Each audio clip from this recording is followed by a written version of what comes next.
Jeudi dernier, le ministère de la Santé de Taïwan a déclaré avoir prévu de modifier ses lois concernant les greffes d'organes dans l'objectif de criminaliser le commerce et le courtage des organes.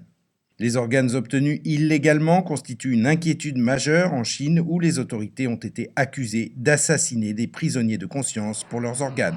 La Chine est la principale destination de patients taïwanais qui veulent obtenir rapidement des organes à l'étranger.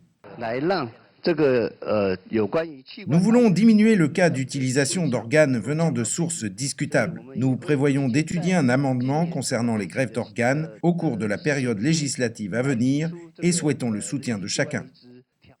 Su Mingdeng s'est exprimé jeudi dernier à Taipei lors d'un forum organisé par le département de la Santé. Le panel présent était constitué d'un groupe de 5 médecins et d'enquêteurs venus du monde entier. Ils se sont rendus la semaine dernière à Taïwan pour dénoncer les abus concernant les greffes d'organes en Chine. Jacob Lavie, un médecin israélien, a découvert que ses patients se rendaient en Chine pour y obtenir des greffes rapidement. Certains se sont vus même promettre un organe à une date fixe, ce qui laisse penser que la Chine bénéficie d'un approvisionnement d'organes à la demande. Depuis, M. Lavie a œuvré pour qu'Israël empêche le tourisme de transplantation en Chine. Ces courtiers qui jouent le rôle d'intermédiaire entre les patients locaux et les donneurs en Chine, leur sort devrait être réglé. C'est ce que nous avons fait en Israël et de cette façon, nous avons réussi à mettre totalement fin au flot des patients israéliens se rendant en Chine.